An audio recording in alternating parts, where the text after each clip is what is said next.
Welcome back to the Comic Dudes, a podcast about comic books, comic book related things, and Matt struggling to get beer cans open before the recording starts. He did make it in time. You did not hear a can pop, but you probably will at some point in the future. Maybe not today, maybe not tomorrow, but eventually. Obviously, Matt and Eric are both here with me. Fellas, how are you? We are so good. back. Yeah, We're back, baby. And we've got bad blood. No, we do. Yeah, we do. We Go ahead, definitely Matt. do. I know you want No, to. anytime I can sneak that can. No, I'm not gonna sing. I'm not gonna sing. All right, Well, okay. I need to get another beer if I'm gonna start singing. But All right. yeah, All no, right. we're back. So, if you'd like to share how well you can sing, you can join our Discord. There is a voice channel in there. That's the best way to connect with us. So the link to do so will be in the description of this episode that you're listening to. You can also follow us on Instagram, where we're barely active, or more enticingly, you can follow us on TikTok, where we're very active. The content is not really podcast content, it's action figure content. And if you're here checking us out from TikTok, thank you, welcome. Hopefully you stick around for a while. And if enough of you do this, we'll do more action figure content on the podcast, maybe. I don't know. We'll see. We'll see what happens. What would that look like? That'd be fun. Matt and I did an episode about Marvel Legends not long ago. I think it was while you were moving. We did a quick like Marvel Legends 101 type of an episode. Oh, that's cool. The expensive Mayfex or something. That's the big some one. say Yeah. Mayfex, some say Mafex. I'm not sure which is the right way to say it. I say Mayfex. We got a couple of those in the collection now. Yes, I got to catch up on your TikToks. I think you dropped something about that on there. I did. Yeah, I got to watch that one. Yeah. I want to talk about hot toys. That's what I want to talk about. Ooh, expensive. Yeah, That's the good stuff. But we can talk about it. there you go. Yeah. So this episode, back to the point of what we're doing here. We did another DC animated movie universe film. This was Batman Bad Blood. So if you do not want that movie spoiled for you, you should leave now. If you don't care, stick around, because I'm sure it's going to be a pretty interesting conversation. I'm going to start where we always start with these types of episodes, and we're going to do review comps. But first, I just want to point out this movie was released in 2016. It's coming up on its 10th anniversary. It is the 6th movie in the DC animated movie universe. It was directed by Jay Oliva, I assume, and written by J.M. DeMatteis. Not my favorite writer, but he's done some pretty respectable work. Reviews score-wise, IMDb gave this a 6.7 out of 10, so 67%, lower than our last movie, Batman vs. Robin. Rotten Tomatoes gave it 100% from critics, which is the same as Batman vs. Robin, because only 5 critics reviewed it. That was going to be the question. How many critics reviewed it? Just the 5.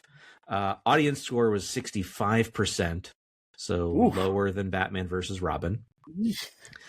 Letterboxd gave it a 3.1 out of 5, which is a 62%, which is also lower than Batman vs. Robin. And our favorite review source, Common Sense Media, gave it a 3 out of 5 stars, which is a 60%. And as is tradition, I will read their review. Oh, good.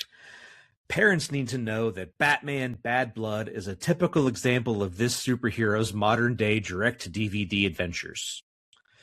Yep. Artful animated violence accompanied by suspenseful, dynamic music fills the screen for most of the story's 74-minute runtime.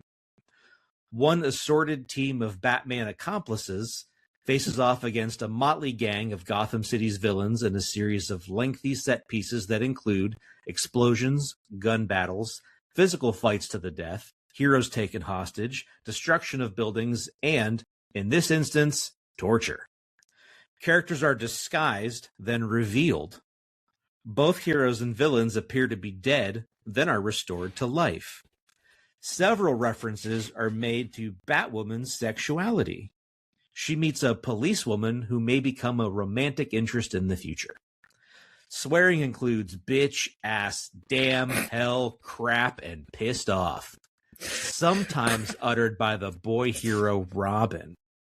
There's a bit of social drinking in the background. A revelation that Kate Kane had substance abuse problems in the past. And one character shown sneaking a drink from a flask. Crap is considered a swear word? Yeah, Common Sense Media it is. Yeah. That's a bit much. I'm convinced this is one person writing the reviews for all these DCAMU movies, because there's no way there's a whole gang of people on Common Sense Media watching these. I think it would be great to get that reviewer on the show. I would love to. Yeah, I would love to. You know, as a parent, I appreciate Common Sense Media's reviews. I truly do. With that said, Dave, you sleep with your phone on silent, right? I do. I was on my Xbox playing last night, and I was looking in the store just messing around. And the games have Common Sense Media ratings, and I almost texted you at like 1 o'clock in the morning. Really? Yeah, like, I don't know. I think if you browse the store, and you look at the accessibility and all that, like one of them had a Common Sense Media review, and it was like violence, 3 boxes or whatever. And I was like, well, this is interesting, and I just thought of the podcast. So I love that. Funny. Yeah, it's pretty funny. Nice. But, I got to spend more time on their website, I guess. See what else they're reviewing. Yeah, it's interesting. But. So these episodes are free form when it comes to the discussion. I don't know if anybody wants to kick it off. Matt, you go. No, I don't. No, you go. I'm always going first. There was a funny quote, and it was taken out of context, but it was when they were in the Batcave and Batman was back. And he's talking to Dick Grayson. He's like talking about like what to do with Batman and what decisions to make. He's like, "You're not anymore, Dick." It's just how he said it. I have that written down too. I don't know why You're I thought that not was Batman anymore, Dick. I was like, "Well done, J. and DeMatteis. Well done." They knew what they were doing. The line delivery there. Eric, you go ahead, man. Like I'm always. My thought was not about this specific movie, but more now that we are 6 in. Yeah. That it's sort of coming to focus that when we started watching these, I think I expected more of a linear narrative, a connected story, right? Whereas they're really not. This one, they're each, and some of them, have more through lines than others, but they're sort of individual stories that take what they want from the larger universe and sometimes ignore it. They sometimes don't even seem to be necessarily in the same continuity. So I'm not sure why this is the DCAMU, but this one is not really continuing the story except for a couple of characters, which has changed from the other ones very much. It's kind of a standalone. It's just the second part of Batman versus Robin. Sort of, yeah. I mean, there's the Batman versus Robin lines. ended, and this directly picks up where that movie left off. I would say they're pretty like self-contained, which I like Robin was in Tibet or wherever, and that's where we left him. So it's like I think they're I get what Eric is saying. Me too. I think they're more standalone. Yeah. You don't need to know like everything. Like there's not a million references, but there are references if you have watched the others, which are good. Honestly, the Justice League movies kind of like what happened to that? Like I feel like there's like inside of this universe where like the Batverse now, so it's like Batman and Batman and Son, Batman and Robin in this, and it's like where's everyone else? There was one small piece of setup in this movie for the next one. Okay. The next one is Justice League versus Teen Titans. Okay. Or the Titans. I forget what they call them. I forget they call Teen them. Titans. It's called they call them the Teen Titans. Yeah. So when Nightwing is fighting Blockbuster before he goes to Gotham and he's talking at the beginning to Corey, aka Starfire, he talks about how he was heading back to the tower. He means Titan's Tower. That's it. Okay. That's your setup for the next movie. That's all you got. Okay, that went way over my head, so I didn't even catch any of that. So, all right. That was actually a relatively sexually charged conversation for an animated film, and I'm surprised they didn't bring that up in the Common Sense Media review. It went over their heads too. Like, went over their heads he's too. talking about like how he's going to help Corey remember what his body feels like. I'm like, bro, I know your name's Dick, but like, keep it in your pants for a bit. So, I totally agree. Yes, there are threads that continue from that, but this is sort of like picking up with a new story. And some of those things continue. But I also think that, for instance, we've got characters that were introduced off screen between movies that are in this. Yeah, that's true. We've got characters acting very differently than they did in previous movies. I think Robin, Damian Wayne, still sucks. Fucking sucks. But his time in Tibet changed everything, because now he has fully adopted Bruce Wayne and Batman's sort of mental outlook and ethos about crime fighting. Nah, he's still a little bitch. And he's calling him father all the time and stuff. No, he turned into a different kind of little bitch than he was before. Yeah, he's still a little bitch. I don't care. Fuck Damien. Talia al Ghul, still hot, but has now turned into just an evil robot. Thank There's you. no humanity there anymore. Yeah, like that's one of mine in the bad. Like, what happened to her? Because like that was not the character in the first two movies. I didn't think so either. Like, just complete psychopath now. Like, yeah. And I maybe I haven't. If we're going source material wise, maybe I have not read enough Talia, and that's how she turns out to be. But I thought she was always pretty protective of Damien. Like, would let him go to be with Bruce and understands that's where he needs to be and that's his place. But ultimately is there as a watchful eye and gets involved when she needs to with the League of Shadows. This, she was just like crazy woman. Yeah, like taking over the world. Crazy. Yeah, like she turned into Serpentor. Like, I don't know what happened. But, yeah. Did either of you notice aesthetically that this movie, even compared to the other ones, felt deeply anime inspired?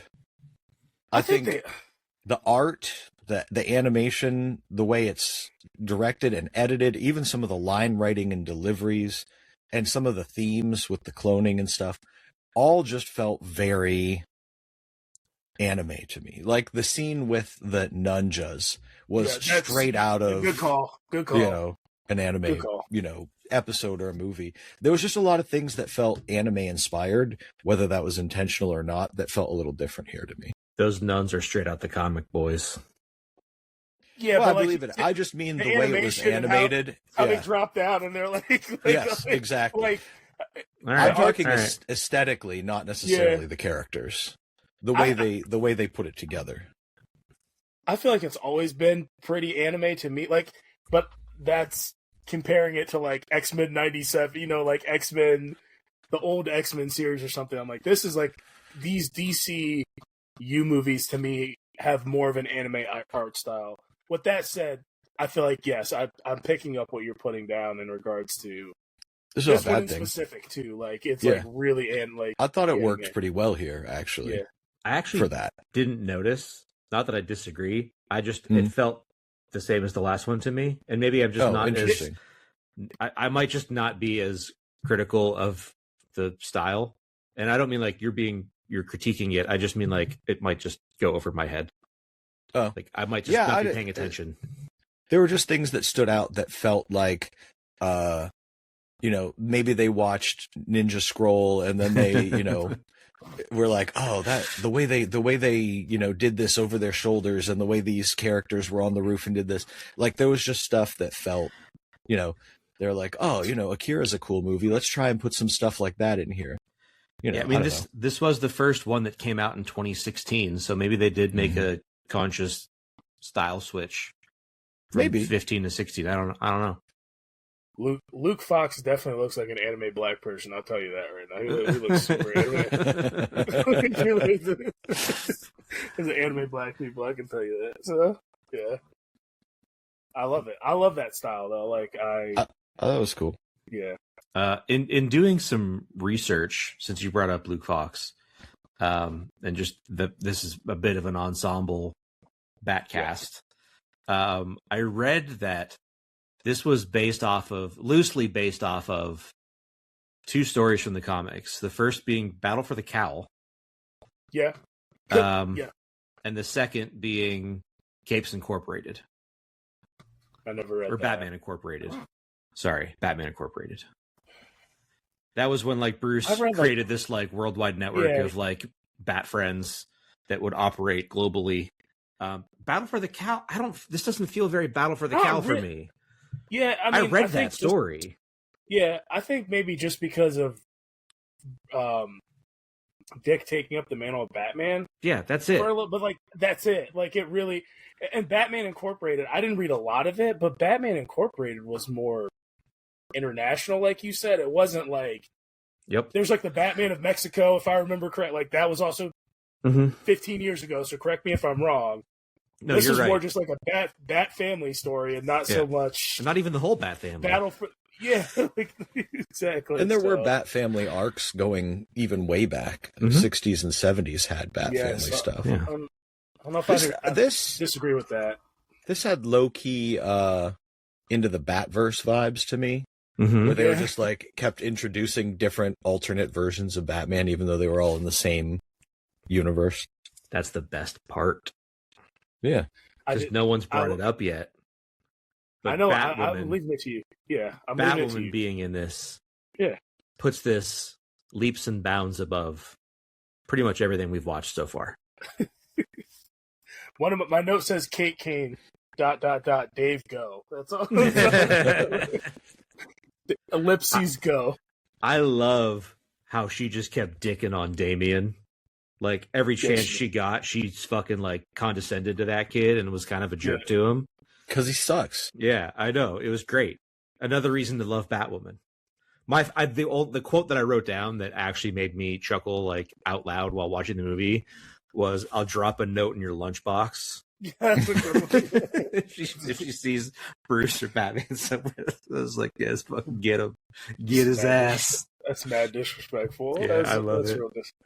I liked that Kate's hair changed length when she went from Kate to Batwoman every time. It was long, past shoulder length hair, and then short hair when she was out of the costume. And I was like, she putting on a wig for the costume? The costume is a wig, yeah.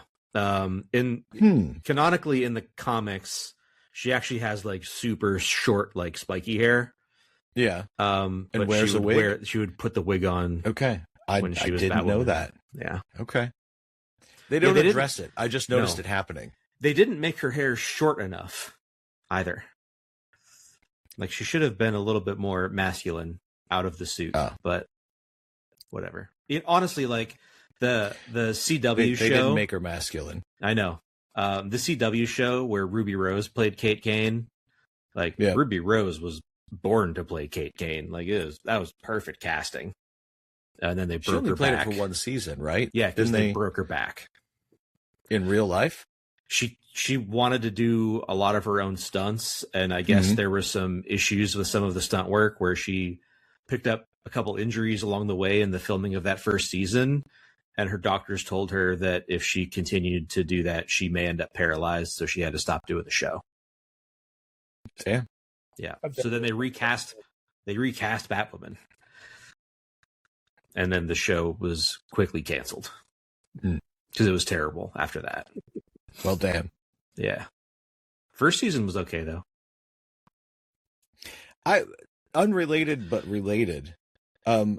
What's up with the weird lazy writing of Kate Kane, Batwoman, Cassie Kane, Batgirl, but Kanecain? It's confusing. Why? Is Kate Kane named after a playoff of Bob Kane? By any chance, do you know? I don't know. Maybe. That's what I thought. So the original Batwoman from the 50s or whatever was Kathy Kane. Kathy Kane. Yeah. Well, technically, Kate Kane is also Kathy Kane. She just doesn't go by Kathy. Because isn't it Catherine? No, Kate Kane's a new character created by Greg Rucka and J.H. Williams III, I think. Yep, with the painted style. But isn't Kate short for Yeah, It is, but it's not the same He's a new character. character, yeah. It's a, Right, it's a new different character. same name, different character. Because Yeah. the original character was like related to Bruce Wayne in some way, right? Kate Kane is also. They're cousins. Okay, that's what I thought. Yeah. Yeah, I don't know. I don't know what the deal is with Cassie Kane. I think it may be just because she was an adopted daughter of Kate Kane's dad, who I can't remember his name now for some reason. But he like takes her on, trains her, abuses and tortures her in the name of training her. That's a running theme in the Bat universe. Yeah, sure is. Sure is. Unrelated, but the current Batgirl run has Cassie Kane back as like the main Batgirl or a main Batgirl. It's been excellent so far. If you're looking for a DC comic to read, anybody that's listening, I'd recommend Batgirl. So the story of this movie, there's not much of a story. No, it's nonsense. To me, it felt like just a reason to get these characters together and put them in some action sequences, which was fun to watch. Honestly, Yeah, it was one it of the was. more enjoyable movies to look at, even if there wasn't like I didn't walk away like, oh wow. I just was like, oh, that was cool. Yeah. If not for Batwoman, I would have been much more unhappy having watched this. That kept my attention. The second Damian Wayne showed up, I was like, oh fuck. Yeah. But then I was like, oh, okay, it was all right. Yeah, I think... go ahead. No, go ahead. I was just going to say, one of the things that was really... had a difficult time with was how kind of like ragtag the cast of villains was that Talia had employed. Like, you've got Firefly, Killer Moth, two random made-up characters, one of which is an adult clone of Damien that goes by the name Heretic. The Mad Hatter, but you never call him that. You just call him by his real name. Not even his full name, just his last name. So bizarre. I don't even know who that dude was with like the eyepiece and the power glove. I don't know what his deal was. Power glove? It's not that Nintendo thing. There was one guy that from the Wizard Mario 3 was what was his name? Tusk. That was just Tusk. Like big gray guy. Yeah. I actually think Tusk is a real character from the Batwoman comics. I didn't have a chance to go back and verify that, but one of the cool things about Batwoman in the comics is that of all of the Bat family, she is the one that is like the most into like the occult and monsters side of DC. So she's cool. Interacted with like that type of, and I'm fairly certain that Tusk was in the Batwoman series that started with New 52. But it's been so long, I have to go back and validate that's true. But he looked really familiar. That occult is perfect for J.H. Williams' art style too. Back in the day, like, it is. Yep. And weird that like I don't know. Maybe Batwoman will come back and I'll get another satisfying Batwoman story, but I didn't quite understand bringing up her mom and sister, but then like not going fully into what happened with her mom and sister. I think I probably would have enjoyed a movie more that was just Batman's initial encounters with Batwoman, trying to figure that out, putting the pieces together and stuff. That movie to me would have been more interesting than their relationships established, and then we just get some exposition dumps that explain who she is. Yeah. I mean, there's a story in the comics where her dad tries to take over Gotham, and she has to choose between like her father or like being a part of the Bat family. That's far more compelling than what this ended up being. They were really telegraphing her dad doing something bad, though. Yeah. Like, you could see it coming from... I'm like, so this guy is the villain? Like, what's going on? I thought he was the villain. Yeah. I was like, he's too small to be the jacked Batman looking at the Heretic or whatever. Right, but he's I'm behind like, it, though. You know? Yeah, I was like, something's got to be up here. Well, he, like, in the comics, he runs some, like, paramilitary organization, like a mercenary outfit. He's, like, the head of it. I forget what it's called. Yeah. But, yeah, they don't mention that at all, just that he saved Kate and her sister and mom died. Yeah, that's what happened. Yeah. I liked Dick as Batman, personally. I kind of wished it would have stayed that way. I'm not a fan of Jason O'Mara's voice work as Batman. He's a talented guy. It's not Kevin Conroy. Sorry. Yep. Doesn't work for me. But the sort of young, conflicted, Dick Grayson in the Batman guys fighting against this isn't something I wanted, but I'm doing it because I have to. That would have been more compelling to focus on to me as well. Yeah, I agree. Two really viable alternate directions. Yeah. That we could have gone I couldn't even, if I tried to sit down and say, here is the story, I don't think I could. It was something about Talia bringing together like C-list villains and cloning and trying to perfect Damian. And then there's a S.H.I.E.L.D. helicarrier and she's dressed like Black Widow, and then Iron Man, Batman saves the day. It was very like all this crazy stuff. To the way that Iron Man stopped the helicarrier from crashing in First Avengers. The first Avengers movie, that's when that happened. Second one? Second one. I think it's the second one. Winter Soldier is It was the second Avengers movie? Was it Ultron or was it? I thought it was the first Avengers movie. Might be the first one. Might be. The helicarrier? It's been 100 years. When it's like the helicarrier is crashing and he's like in the fucking like propellers trying to keep it going. Yeah, Iron Man. Oh, okay. Yeah, we're talking about Iron Man. What are you talking about? I thought you were talking about Winter Soldier because there's like a shit ton of helicarriers in that, but that's Captain America. Yeah. Gotcha. I think all of that stuff, all that climactic scene was knowingly done, intentionally. I mean, 2016, we're talking height of MCU. Mm-hmm. So I don't think that was an accident. Oh, definitely not. I mean, I have to assume that the whole DCAMU is a response to the MCU because their live action stuff was DOA. It was tanking hard. Yeah. Yeah. I don't remember when Batman versus Superman came out, but I try to forget that I've ever seen it all the time. I remember we saw it together. We did. And it was in the first 5 minutes that there was just this moment where I could feel us both sort of sinking into our seats, like dreading what was happening. Yep. Yeah. Did not enjoy that. Yeah. What did you say her name was? Martha? So bad. My mom's name is Martha. Let's be friends. I want to see this movie remade by Dave. I'd pay to produce that. Yeah, I do. Oh, if you let me make a movie called Batman versus Superman, it'd be 120 minutes of Superman getting his ass beat. Bruce gonna have kryptonite boxing gloves. He's gonna put a whooping on him over and over and over and over and over and over again. It will be a nonstop like ass beating. Ship him back to the Fortress of Solitude. When he wakes back up, we bring him back. We beat his ass some more.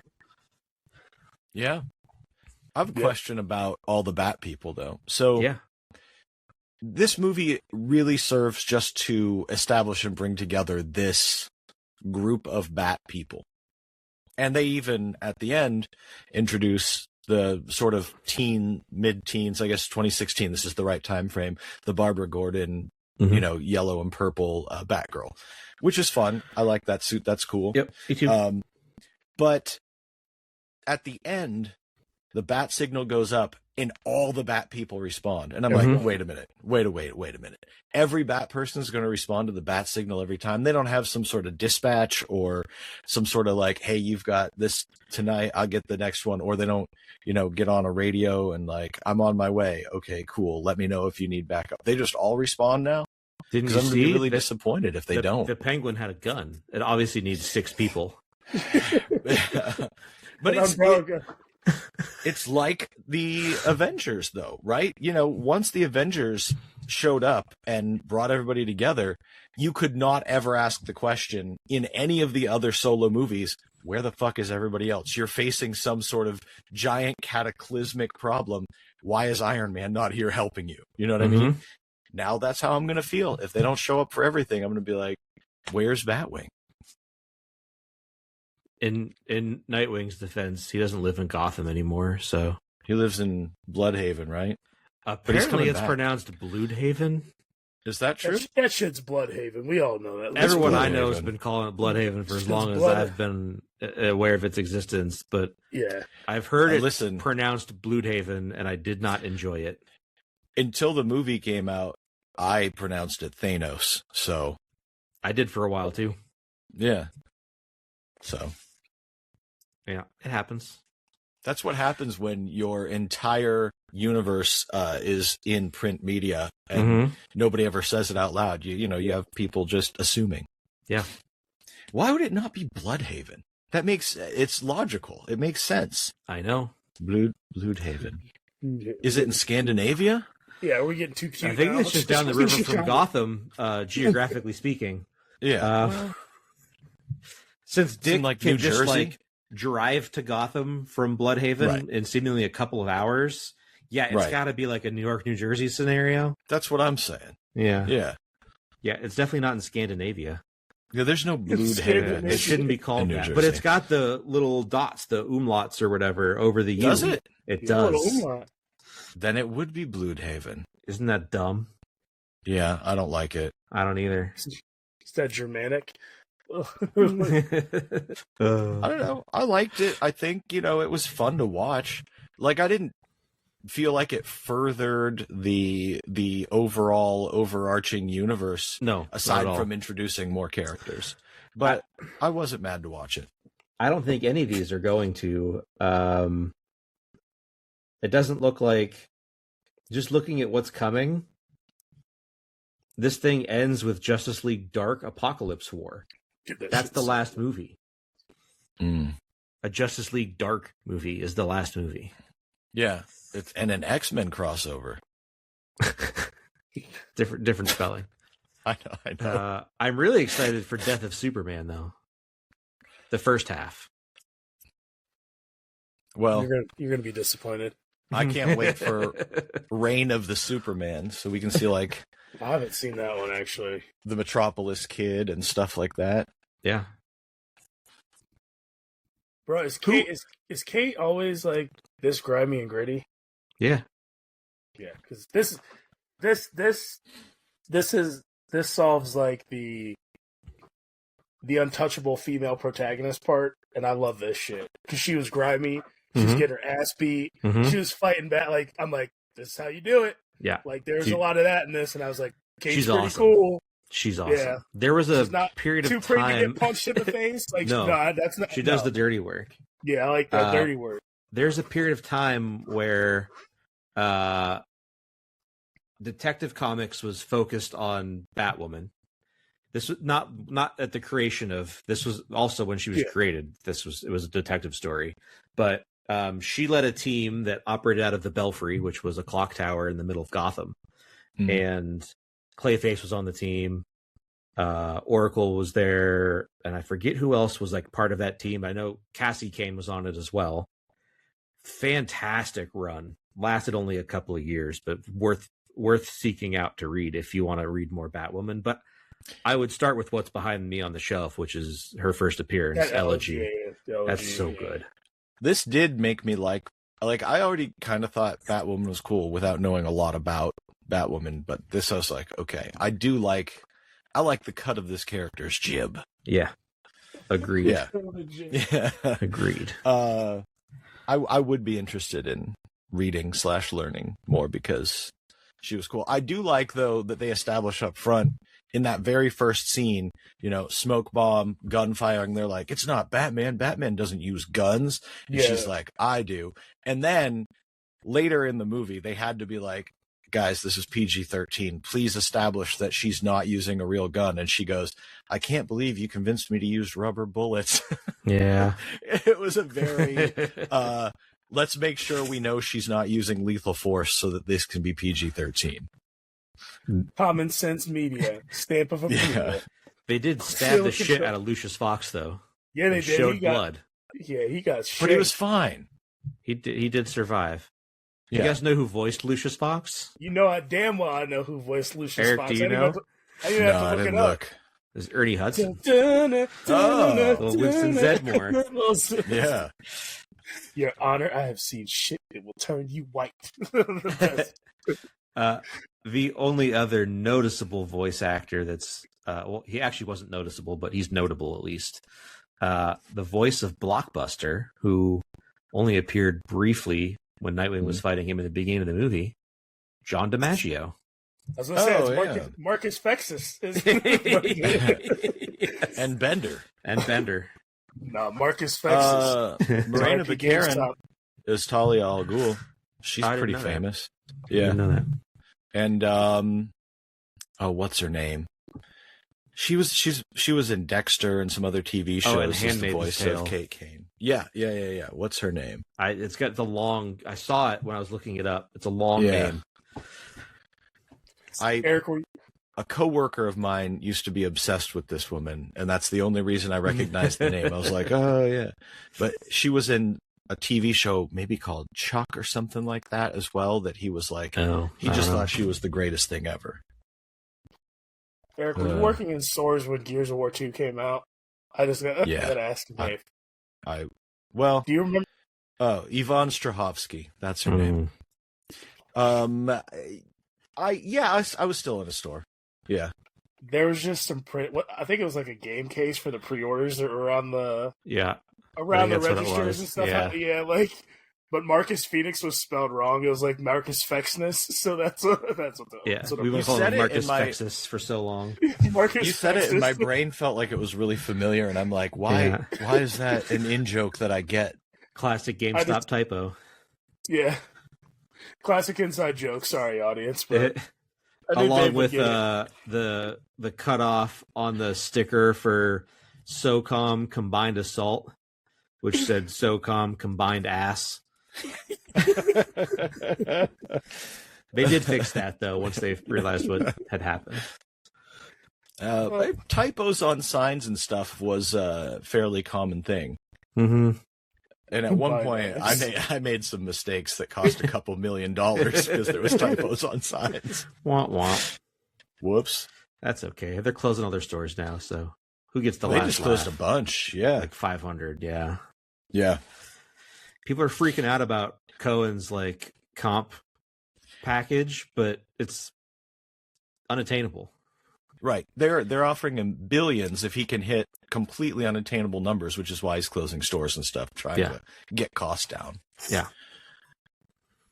So if their annual sales are down to $1 billion a year, and you would have to get to 10 billion to qualify for this comp package that they've given. Man, we were lucky. We got to work in the industry during what I would consider the golden era of gaming. Absolutely. Yeah. Absolutely. Yeah. It's pretty cool. Yeah, it is. I don't know if I have anything else to add here, boys. No, I think those are I talked about most of my things. Oh, sorry. I had one more thing. It was I had to scroll. Yeah. Just a fun fact. This is the first time that Luke Fox, aka Batwing, appeared in any media outside of a comic book. This was his first He was in the Batwoman TV show, but this came out first. I liked the Batwing joke where they drew the correlation between the vehicle and the character. I thought that was pretty funny. Yeah. There was also another weird reference in there that I was like, where did that come from? Then I'm like, oh, wait, it's all Warner Brothers. Oh, somebody goes, hello, nurse, at some point, which is an Animaniacs reference. Yeah. But the Animaniacs reference is to vaudeville. They used to be said all the time in vaudeville productions. Oh, really? I didn't. Yeah. I guess I didn't know. It makes sense, though. That totally, that tracks. Does. Yeah. Batwoman said that when she saw Luke in his armor for the first time. Yeah. That's what it was. Yeah. Which is weird because it's just weird. You're right. That was weird. Yeah. It's weird. Should we do ratings? Sure. I'm realizing now I forgot to put mine in the sheet, and I'm very sorry. I'm going to do it now. Whoa. High score. You scold us about the sheet. Sorry. I know. I'm sorry. I got distracted. Wow. All right. That is a homer. Yep. Wow. It is. I'll go first. I'll go first. That like completely brought your scores up close to mine. Sure did. Don't care. Batwoman. We deduct a half a point for Damien, and it's a combo half a point deducted for Damien and for having a completely nonsensical plot. The presence of Batwoman and her being close to the focal point of the movie, it's a 9.5 all day for me. Damn. All right. My highest rated of all the movies. Yeah, this is your highest rated. This is the highest rated of all of them, honestly, for everyone. You put a good representation of Batwoman in anything, and I am there. I mean, I knew you were a fan. I didn't know you were that big of a fan. Like, you're a super fan. I have 2 Batwoman statues. I need to see those. I think I do too. Hell yeah. You got to get to reading those comics. I think you'd really like them. I think I probably would. It's very up my alley. Yeah. I feel like I got LG at a con for $5 we went to. Like, yeah, I probably talked you into it. Yeah. It's one of those comics that I push on people like Invincible and Saga. I push Batwoman. If you're even like sort of into Batman, remotely, I'm going to ask you if you've read Batwoman, and then I'm going to peer pressure you into doing it if you haven't. Anyway, moving on. Matt scored this a 7, which is tied for his lowest rating with Batman versus Robin. Yeah, that was more of the same. Yeah. Eric scored it 7.5, which is actually his second highest rating. Yeah. Only Son of Batman was rated higher for Eric. Listen, I will give points for the inclusion of Talia al Ghul, but I'm going to deduct points for not having enough of her and making her into an evil robot of a shell version of the character that I know. But I thought overall, one of the more enjoyable to watch, but on the other side of that coin, probably one of the least consequential story and plot wise. Yeah. It was empty calories. Mm-hmm. So yeah. All of that is fair criticism. Yeah. But I had Batwoman, so I mean, yeah. This was the first and potentially only time that I was legitimately smiling with joy while watching one of these movies. Jeez. She's one of my favorite characters, man. I love Batwoman so much. Goodness. So let's talk averages, because now we're on our 6th film. Eric's average rating is now up to a 6.5. Mm-hmm. Mine is up to a 7.2. Did you just see what this was? Yeah, go ahead. See what it was before. It was a 6.7 before this 9.5. Now I'm up to a 7. I added a half a point. Dude, get off me. I love Batwoman, and you can't stop me from rating it what I did. Matt still, on average, the highest of the three of us at a 7.7, almost an 8. Quality films. Matt is the Game Informer of these movie review ratings. I didn't get any early access. Everything gets a 7 or an 8. But here's the thing. When it comes to reviews now, if something gets a 7, that's bad. It's like, oh, why does it not have an 8 or a 9 or a 10? Yeah. That's the only way you know it's good. So basically, by giving something a 7, they're like, listen, it's not unsalvageable, but it's not good. Yeah. I love 7s. I'm a big 7 guy. Big 7 guy. Love 7s. You guys might disagree with this, but I look at the scores like this. 5 is the midway point between a score of 0 and a score of 10, right? And so 5 to me means I don't have strong feelings one way or another. It's fine. It's dead in the middle. It's whatever.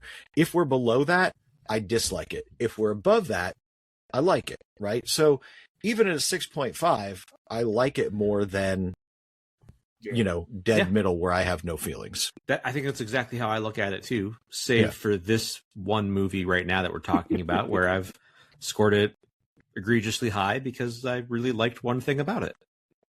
Oh, listen, I hope they see your review and put Batwoman in more of these. I can't wait to see if it works. Me too. It's too late.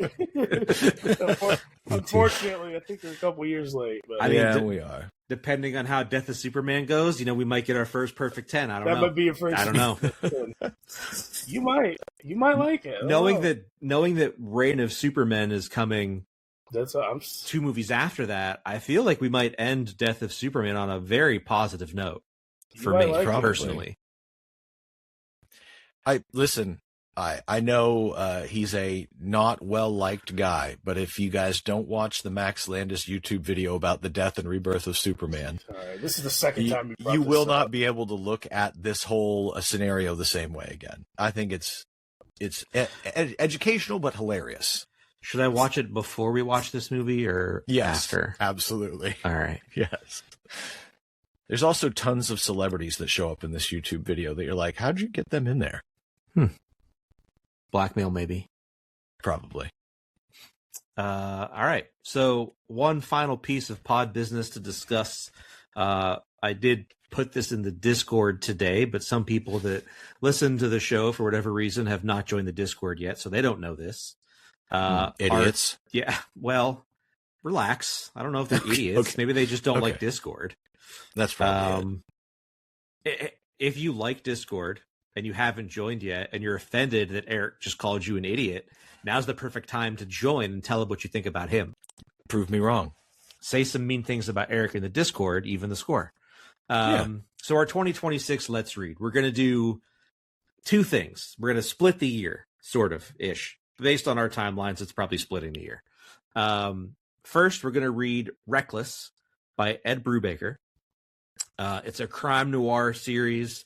It's 5 volumes. Each volume is relatively self-contained, from what I understand.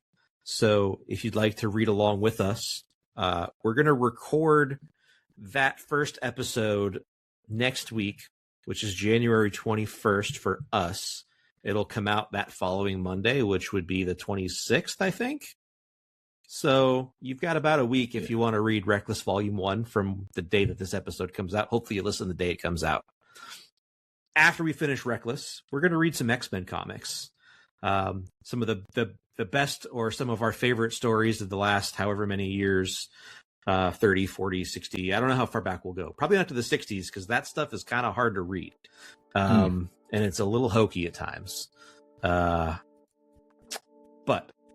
if you've got some suggestions for what X-Men stories you'd like us to read, you can hit the Discord and tell us there. Age of Apocalypse, the entire thing in 1 week. I could do 200 issues. I could do it. There's no way I could do it. Dude, I read the first Hellboy omnibus in a week, and that is some wordy stuff in places. Man, the one I'm reading, I'm on volume 2 right now, and it's like 400 some pages, and I'm almost done. Yeah, you've been on tear. I bought a lot of comics in the 90s because I liked the art and I would use them to draw. And I didn't read a lot of comics. I would just buy ones that I thought looked cool.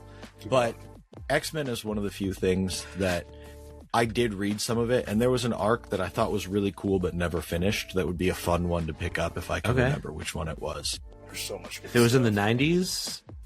Could it have been Extinction Agenda? I know it had something to do with Professor Xavier's son. Oh God! Not Warpath. It's not War. What's his name? Legion. Legion. Yeah. I was just trying to think of what that is. Legion. Yeah. Yeah. It was that. It was Legion. Could be Age of Apocalypse because Legion was involved in that. Yeah. But I don't know. I don't know. But we can figure it out. I'm gonna go back and and read that. I'm gonna go back and look. Yeah. Okay. Yeah, we got a few months to figure it out. Nice. All right. Well, this was fun. Thank you guys. Good. No. I would like to try to get through the rest of these movies sooner than later. We do these very infrequently. These are quick. I mean, they're all pretty short. They're easy to watch. They are. All right. Well, until next time, my name is Dave. And I'm Matt. And I'm Eric. Take care of yourselves, everybody. Bye-bye. Bye.